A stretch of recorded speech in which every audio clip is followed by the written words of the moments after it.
ഇങ്ങോട്ട് നോക്കാൻ. ഞാൻ കോടതിയിലേക്ക് പോവാ. അയവാച്ചൻ വന്നാ ഇവിടെ കയറി ഇരിക്കാൻ പറയണം. ഞാനൊരു 12 മണിയാകുമ്പോഴേക്കും തിരിച്ചു വരും.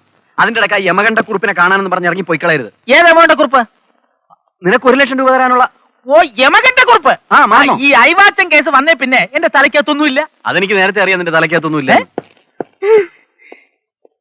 ഉമസ്തനില്ലാത്തതിന്റെ ഒരു ബുദ്ധിമുട്ട്. ചാത്തനിങ് വന്നേ. ഇതാ സൈക്കിൾ ഷോപ്പിൽ ഒന്ന് കൊണ്ടുപോയി കൊടുക്കണം. ഇതിനെ ഇത് കണ്ട ബ്രേക്ക് എന്ന് പറഞ്ഞ സാധനമില്ല. നന്നാക്കിയിട്ട് അവിടെ വെച്ചാൽ മതി. ഞാൻ കോടതിയിൽ നിന്ന് വരുമ്പോൾ എടുത്തോണ്ട് വന്നോളാം. ആയിക്കോട്ടെ, മറക്കരുത്. സുശീല, ഇന്ന് നിന്റെ കേസിന്റെ വിധി വല്ലതും ഉണ്ടോ? എന്തിനാ? അല്ല, ഇവിടുന്ന് മാറി നിൽക്കണോന്ന് അറിയാൻ വേണ്ടി ചോദിച്ചതാ. ഇല്ല, ഇന്നില്ല. അപ്പൊ നാളെ ഉണ്ടോ? നാളെ ഇല്ല.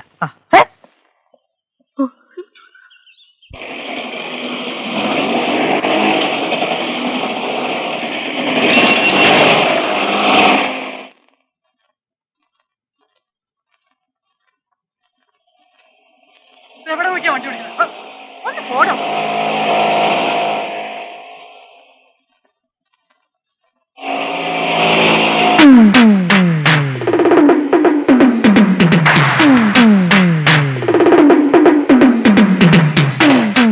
അയ്യോ, ജെട്ടിയിട്ടില്ല. ഇനിയിപ്പോ സമയമില്ല. ആരറിയാനാ?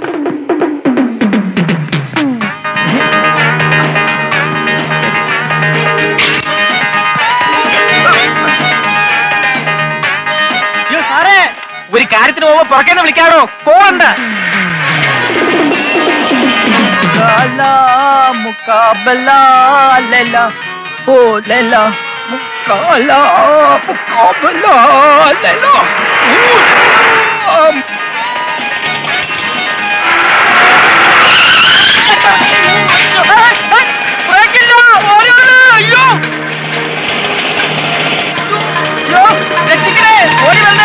എനിക്ക് ബ്രേക്ക് അല്ല, എന്റെ സൈക്കിളിന് ബ്രേക്ക് ഇല്ലേ? എന്താ വട്ടാണോ?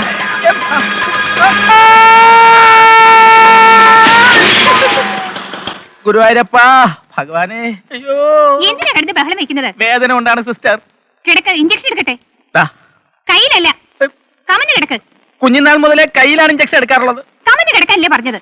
അതല്ല, വേറെ കാര്യമുണ്ട്. പാൻറ് താഴ്ത്ത്. ജെട്ടി എങ്ങനെ പറയാ?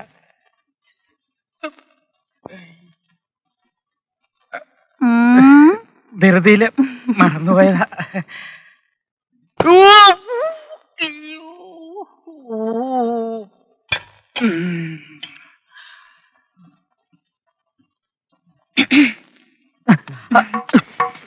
എന്റെ പേര് രാധിക തമ്പി. ഇരിക്കൂ.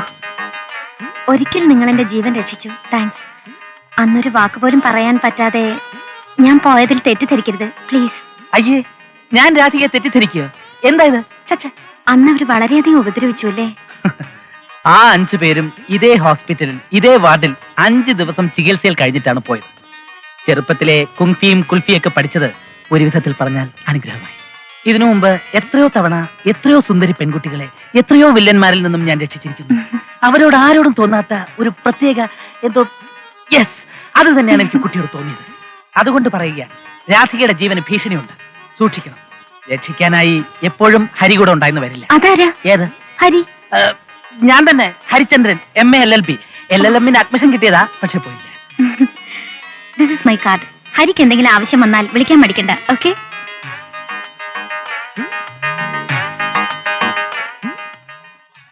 ഹരി പറഞ്ഞ നുണക്കഥയെല്ലാം എനിക്ക് ഇഷ്ടപ്പെട്ടു. I like you.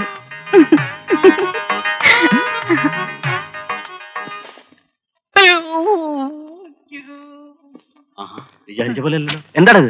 എന്ത് പറ്റി? ഉളുക്കിയിട്ടുണ്ടെന്നാ തോന്നുന്നത്. നല്ല വേദന. ഗോവിന്ദൻ പറഞ്ഞത് 100-150 രൂപയെങ്കിലും ചെലവാകുന്ന. രക്തം, കഫം, മലം, മൂത്രം എല്ലാം കൂടെ പരിശോധിച്ച് വരുമ്പോ ഒരു നല്ല തുകയാവും. അട്ടെ, ഡോക്ടർ എന്ത് പറഞ്ഞു? ഇന്ന് തന്നെ പോകാൻ പറ്റുമോ? ഡോക്ടറോ? ഏത് ഡോക്ടർ? നീ ഇപ്പൊ പറഞ്ഞില്ലേ, ഡോക്ടർ ഗോവിന്ദൻ പറഞ്ഞു 100-150 രൂപയാവും. എടാ കൊശവ, ഞാൻ സൈക്കിൾ കടയിലെ ഗോവിന്ദന്റെ കാര്യമാണ് പറഞ്ഞത്. സൈക്കിൾ നന്നാക്കാൻ 100-150 രൂപയെങ്കിലും ചെലവാകുന്നു. ഓഹോ, ആത്മാർത്ഥ സുഹൃത്ത് ഒഴിഞ്ഞു പറഞ്ഞ് ആശുപത്രി കിടക്കുമ്പോ സൈക്കിളിന്റെ പണിക്കൂലിയാണല്ലേ നിനക്ക് വലുത്? 1-2 സൈക്കിൾ എനിക്കൊരു പ്രശ്നമല്ലേ? എനിക്ക് പ്രശ്നമാണ്. പെട്ടിക്കകത്ത് 10,000 രൂപ വെച്ച് പൂട്ടിട്ടുണ്ടല്ലോ. എടുത്തു കൊടുത്ത് സൈക്കിൾ നന്നാക്ക്, ഹോസ്പിറ്റലിലെ ബില്ലും തീർക്ക്. നിന്റെ ബാല മനസ്സാണ്. പെട്ടെന്ന് ഷോക്ക് ഉണ്ടാകുന്ന വാർത്തയൊന്നും പറയരുതെന്ന് എനിക്കറിയാം. അതുകൊണ്ടാണ് നിന്നിൽ നിന്നും ഞാൻ ആ രഹസ്യം ഒളിച്ചു വെച്ചത്. ഏത് രഹസ്യം? നിനക്ക് ഫീൽ ചെയ്യരുത്. വേഗം പറഞ്ഞു തൊലക്കടാ. എന്റെ 10,000 രൂപ പോക്കറ്റ് അടിച്ചു പോയി. നീ അത് പെട്ടിക്കകത്തല്ലേ വെച്ച് പൂട്ടിയിരുന്നത്? അതെ, പെട്ടിക്കകത്തൊന്നും പോക്കറ്റ് അടിച്ചു പോയി. എന്തൊരു സ്പീഡ്. മതി മതി, ഇവിടെ നിർത്ത്. നോക്കി ഇറങ്ങാം, അവിടെ ഇവിടെ തട്ടി സെപ്റ്റിക്കാവണ്ട.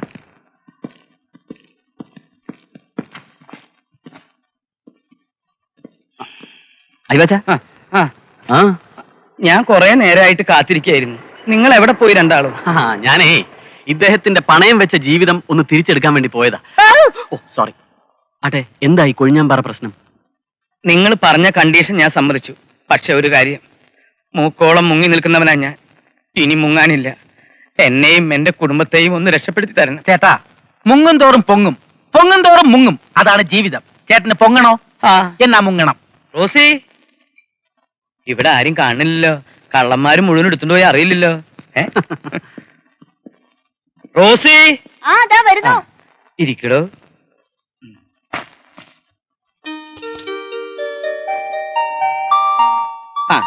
ഇവിടെ വാ. ഇതാണ് സുശീലൻ വക്കീല്. നമസ്കാരം. ഇത് ഹരിചന്ദ്രൻ. നമസ്കാരം. നീ പോയി ഇവർക്ക് കഴിക്കാൻ എന്തെങ്കിലും ഉണ്ടാക്കി കൊടുക്ക്. എന്റെ ഭാര്യ ആയതുകൊണ്ട് പറയല്ല, ഇവളുടെ കൈ കൊണ്ട് എന്ത് ഉണ്ടാക്കിയാലും ഭയങ്കര രുചിയാ. അതല്ലേ ഞാൻ ഇങ്ങനെ തടിച്ചിരിക്കുന്നത്. നിങ്ങൾ കാപ്പി കുടിച്ചിട്ടേ പോവോ കേട്ടോ. അവരുടെ കാര്യം എനിക്കറിയില്ല. ഞാൻ കാപ്പി കുടിച്ചിട്ടേ പോവുള്ളൂ. പിന്നെ പട വന്നല്ലോ. ഇനി വന്നേ, ചോദിക്കട്ടെ, മോളുടെ പേരെന്താ? കൊള്ളാലോ. അപ്പൊ സ്കൂളിലെ സാറന്മാർക്കൊക്കെ മോളെ സാറേന്ന് വിളിക്കേണ്ടി വരുമല്ലോ. ഇയാളുടെ പേരെന്താ? സണ്ണി. എത്രാം ക്ലാസ് പഠിക്കുന്നു? 8ാം ക്ലാസ് പഠിക്കുന്നു. അപ്പൊ കഴിഞ്ഞ പോലെ 7ാം ക്ലാസ്സിലായിരുന്നിരിക്കും അല്ലേ? 6ാം ക്ലാസ്സിൽ. അച്ചാച്ചന്റെ പേരെന്തുവാ? എന്റെ പേര് ഹരിചന്ദ്രൻ. അച്ചാച്ചന്റെ കഥയൊക്കെ എനിക്കറിയാം. അതെങ്ങനെ? കഴിഞ്ഞ ലക്കത്തെ ചിത്രകഥയിൽ അച്ചാച്ചന്റെ കഥയായിരുന്നു ഹരിചന്ദ്രൻ. മോളെ, അത് ഈ അച്ചാച്ചന്റെ കഥയല്ല. ഈ അച്ചാച്ചന്റെ കഥയുടെ പേര് ഹനുമാൻ. ഇവൾക്ക് ആരെങ്കിലും ഒന്ന് കിട്ടിയാ മതി, പിന്നെ തുടങ്ങിക്കോളും. കഥയായി, കളിയായി, ബഹളായി. അത് റോസിഡിയാ. പക്ഷെ ഇവൻ അങ്ങനെയല്ല. ഇവിടെ വാടാ. പതുക്കെ നടക്കണ കണ്ട, ഇവൻ സ്വല്പം ആർത്ത. കളിയും ചിരിയൊക്കെ സ്വല്പം കുറവാ. എന്റെ കുണമാണെന്നാ റോസി പറയണേ. ഇവരൊക്കെ ആരാടാ? ഇതെന്റെ മോനും അത് മോളും. അതല്ല, അപ്പുറത്തിരിക്കുന്നത് അതെന്റെ കൂട്ടുകാരാ. അകത്തൊരുത്തിയുടെ ഇഴക്കവും ചാട്ടവും കണ്ടപ്പോഴേ ഞാൻ വിചാരിച്ചതാ പുറത്ത് ആരോ വന്നിട്ടുണ്ടെന്ന്. ഞാനായിട്ടൊന്നും പറയുന്നില്ലേ. നല്ല തങ്കപ്പെട്ട സ്വഭാവം. ആരുടെ? അമ്മച്ചിയുടെ. അമ്മ ദിവസം പള്ളിയിൽ പോവും. അമ്മായിയമ്മ എങ്ങനെ ഇരിക്കണെന്ന് എന്റെ അമ്മയെ കണ്ടു പഠിച്ചാ മതി. മഹാത്മാഗാന്ധി ആണെങ്കിലും ആ വടി എടുത്ത് അപ്പടിക്കും. മതി മതി, ആഹാരം റെഡി. ഇയാളെന്ത് പട്ടിണി കിടന്ന പോലെ ഓടണേ? ഭയങ്കര വിശപ്പായിരിക്കല്ലേ? വിശപ്പല്ല, ആക്രാന്തം.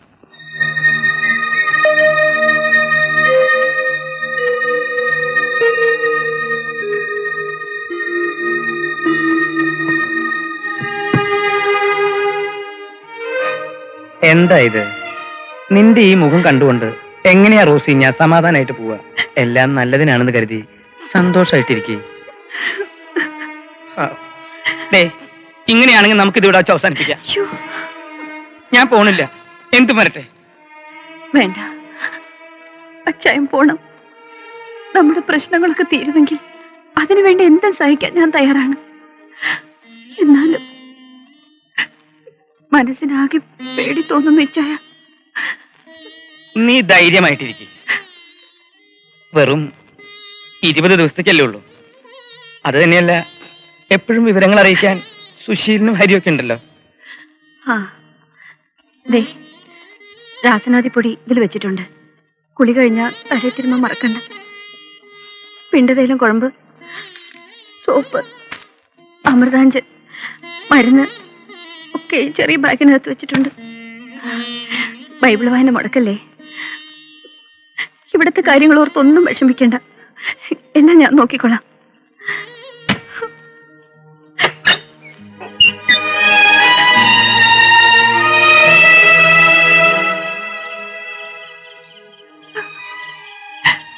അയ്യേ, എന്തിനാ കരയണേ?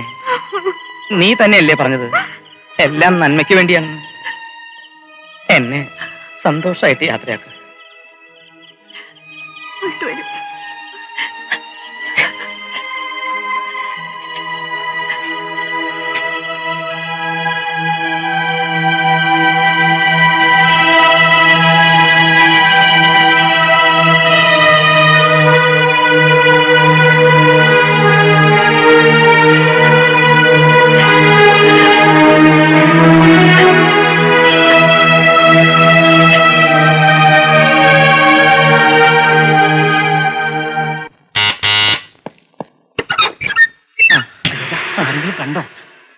രണ്ട് ഘട്ടമായതുകൊണ്ട് ആരും കാണാതെ വരാൻ സാധിച്ചു. ഭാഗ്യം. ഹരിചന്ദ്രൻ എവിടെ? അവൻ ഇപ്പൊ വരും. അവൻ അയവാച്ചന് താമസിക്കാനുള്ള സ്ഥലം ഒന്ന് ചെക്ക് ചെയ്യാൻ വേണ്ടി പോയിരിക്കാം. എനിക്ക് എന്താന്നറിയില്ല, നെഞ്ചിനകത്തൊരു കല്ലിരിക്കുന്ന പോലെ തോന്നുന്നു. എക്സ്ട്രാ എടുത്ത് നോക്കണോ? അതല്ലടോ, ഒരു സംഭ്രമം. ആ, അത് അയവാച്ചൻ ഇത് ആദ്യം ആയതുകൊണ്ടാ. കുറച്ച് ദിവസം കഴിയുമ്പോ ഇതൊക്കെ ഒരു ശീലം ആയിക്കോളും. ഇരിക്കേ. ആ മോനെ ചെക്ക് ചെയ്താ. എന്താടാ? ആകെ കുഴഞ്ഞു. നമ്മൾ കണ്ടുവച്ചിരുന്ന താമസ സ്ഥലം കുറച്ച് ധർമ്മക്കാർ കയ്യേറി കഞ്ഞിവയ്പും കുടിയും തുടങ്ങി. തിരുവല്ലോമല ഉത്സവം തുടങ്ങല്ലേ, അതിന് വന്നവരാ. ഇനി നമ്മൾ അവിടെ പോയ പുതിയൊരു താമസ സ്ഥലം കണ്ടെത്തുക. അയവാച്ചന്റെ ഫോട്ടോ പത്രത്തിൽ കൊടുക്കുകയും ചെയ്തു. കാവുങ്കൽ അമ്പലത്തിന് അക്കരെയുള്ള 10 ഏക്കർ റബ്ബർ തോട്ടം കോയിക്കലാണെന്നല്ലേ നീ എന്നോട് പറഞ്ഞത്? നമ്മുടെ രാധികയുടെ. അതിന്റെ പടിഞ്ഞാറേ മൂലയിലുള്ള പഴയ കെട്ടിടം ഓർക്കുന്നുണ്ടോ നീ? നമ്മൾ ഒരു ദിവസം സെക്കൻഡ് ഷോ കഴിഞ്ഞ് വരുമ്പോ മഴയത്ത് കയറിയുന്ന സ്ഥലം. അത് തന്നെ. ഞാൻ രാധികയോടൊന്ന് ഫോൺ ചെയ്ത് ചോദിച്ചാലോ? അവള് സമ്മതിക്കോ? ഐ ലൈക്ക് യു എന്നൊക്കെ പറഞ്ഞല്ലേ, സമ്മതിക്കായിരിക്കില്ല. നീ എന്താ ചോദിക്കാൻ പോകുന്നത്? പറഞ്ഞതുപോലെ നിന്റെ ഒരു കക്ഷിയെ ആരും അറിയാതെ ഒരാഴ്ചത്തേക്ക് ഒളിയിൽ താമസിപ്പിക്കാനാണെന്ന് പറയാം. എന്താ? അതൊക്കെ. എന്തെങ്കിലും പ്രശ്നം ഉണ്ടെങ്കിൽ ഞാൻ വീട്ടിലേക്ക് തിരിച്ചു പൊക്കോളാം. ഇതൊക്കെ തന്നെയാണ് പ്രശ്നം. അയവാച്ച നമ്മൾ ഒരു കാര്യം തീരുമാനിച്ചാൽ അത് തീരുമാനിച്ചതുപോലെ തന്നെ നടത്തണം. എന്തൊക്കെ തടസ്സങ്ങൾ ഉണ്ടായാലും അയവാച്ച മുട്ടുകുത്തരുത്.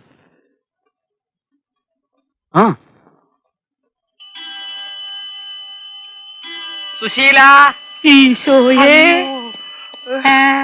ഏതായി ജുബാക്കാരൻ? എന്റെ ഒരു കക്ഷിയാ. ഓഹോ, എന്താ പേര്? അയ്യേ. പേര് പറയാൻ എന്തിനാ നാണിക്കുന്നേ? നാണക്കേടുണ്ടായിട്ടല്ല, അയ്യേ അയ്വാച്ചൻ. ഓഹോ, അയവാച്ചൻ പേടിക്കണ്ട. ഇദ്ദേഹമാണ് ഞങ്ങളുടെ ആത്മീയ ഗുരു പരമർ. അത് നെല്ലിനടിക്കുന്ന വിഷല്ലേ? അത് പരാമർ, ഇത് പരമർ. മറ്റേ ശുംഭനകത്തുണ്ടോ? ഇല്ല, പുറത്തു പോയിരിക്കുക. ആശ്വാസമായി. കൃഷ്ണ, ഗുരുവായൂരപ്പാ. എന്തായി പോയ കാര്യം? എല്ലാം ഓക്കെ. ഓ, ഇപ്പോഴാ ശ്വാസം നേരെ വീണത്. സുശീല, വെള്ളവും ഗ്ലാസും.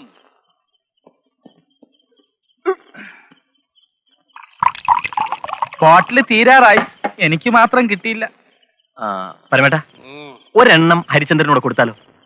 ഈ നീചനെ ഞാൻ ഒരു തുള്ളി കൊടുക്കില്ല. നിന്റെ തന്നെ കുഴപ്പാ. നീ എന്തിനാ പരമേട്ടന് വിം കലക്കി കൊടുത്തത്? അതിന്റെ വിമ്മിഷ്ടം എനിക്ക് ഇപ്പോഴും തീർന്നിട്ടില്ല. ഇനി മേലാൽ ഞാൻ വിം കലക്കി കൊടുക്കില്ല. ഉറപ്പാണല്ലോ? ഉറപ്പാണ്. പരമേട്ടൻ പറയുന്ന പോലെ എല്ലാം അനുസരിക്കാൻ തയ്യാറാണോ? തയ്യാറാണ്. പരമേട്ടന്റെ ശിഷ്യത്വം സ്വീകരിക്കാൻ തയ്യാറാണോ? സ്വീകരിച്ചിരിക്കുന്നു. ഓ, ശിഷ്യനായ സ്ഥിതിക്ക് ഒരെണ്ണം കൊടുക്കാമല്ലേ പരമേട്ട?